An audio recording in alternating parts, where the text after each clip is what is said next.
Hi, this is Jason from Horrific Nightmares, and welcome to another Wild Eye Wednesday. Now, today we're going to be talking about Watch Me Die. Before I get into my review, I wanted to take the time to thank Wild Eye for sending me this copy to review for you guys. They have an awesome company. They are definitely where it's at with independent horror. I'm going to put the links to their official website and their YouTube channel in the description box below. Definitely check them out. Oh boy, Watch Me Die. Now, this is part of their Raw and Extreme line, so this is going to be, of course, a bit more extreme than what you're used to from Wild Eye. Now, Watch Me Die is a 2014 film which runs approximately 87 minutes and is written and directed by Thomas Banuelos. Now, I couldn't find anything to his credit as far as directing. This stars Tracy Ashbourne as Jane. She was in Adrenochrome, Beach Massacre at Kill Devil Hills, and some shorts. And she's very attractive, by the way. And Thomas Banuelos, the director, as the Surveyor. And I thought that was such a cool name. Now, to his name, as far as acting goes, he only has a bunch of shorts, which really surprised me. And I'll get into that. And Ember Knight as Gina.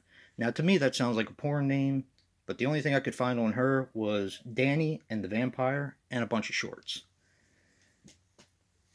Now, this is going to be a very short review.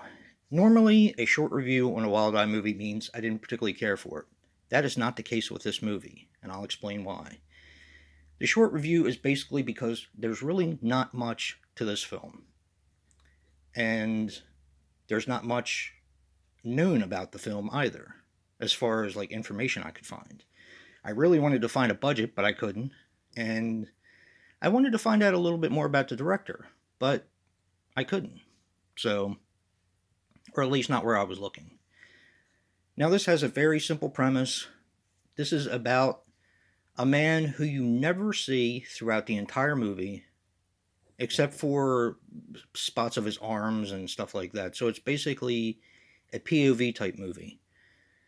He lures women of questionable ethics, very promiscuous ladies for the most part, back to his apartment by saying he's a director.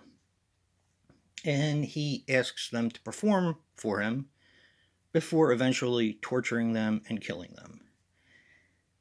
That's about it. That's about it. Now, what did I think about this film? I thought this film was brilliant. Now, this is not going to be what a lot of people would like to watch. I get that. The torture stuff, the rape, the stuff like that is not going to be what a lot of people choose to watch. And I'm sure a lot of people are saying, what the hell is wrong with you? You like to watch that kind of stuff. That's not so much the case. What really impressed me about this movie was the practical effects, for one. I thought the acting was brilliant. I was completely caught off guard by this acting in this movie. I thought it was done so well. It literally made me feel like I was a part of the action and I could feel the women's fear. And it was shot incredibly well. And the thing that I think impressed me the most, the director, who also played the Surveyor, had a way of using his voice. His voice is very soothing, so it makes you feel instantly at ease. And that was one thing that I really got and I really appreciated about the story. This really reminded me of Maniac, the original, Maniac, the remake, with a little bit of American Psycho peppered in. Those of you who love hardcore stuff, I mean, it's a little on the tame side as far as hardcore, but there is a lot of gore and stuff in this movie. So I think it'll satisfy you. Most of who I'm talking about is Rick and Jacob Carver. I know they're basically the two closest guys to me who like that sort of stuff. But I was completely impressed with this. This has actually become one of my favorite Wild Eye movies. And I am really looking forward to what this guy has coming out in the future. Now, this had another name, and for some reason I didn't write it down, and now I can't remember, but it's like Murder, Death, Kill. I think that was the name of it. Murder, Death, Kill. Watch Me Die fits a little bit better because of something that's in the actual film itself. But I didn't mind Murder, Death, Kill. I'm pretty sure that's the name of it. But I really look forward to seeing what this director has coming out.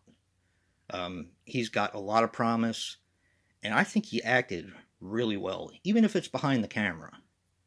It's just, there's something about this movie.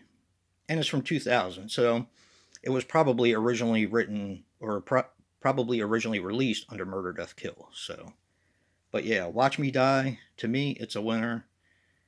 I'll recommend it if this sounds like it's your type of film. If not, I would stay away from it, but just know what you're getting yourself into before you watch it. And another special thank you to Wild Eye for sending me this copy. And if you like what you see and hear, hit that like button and subscribe. And until next time, peace.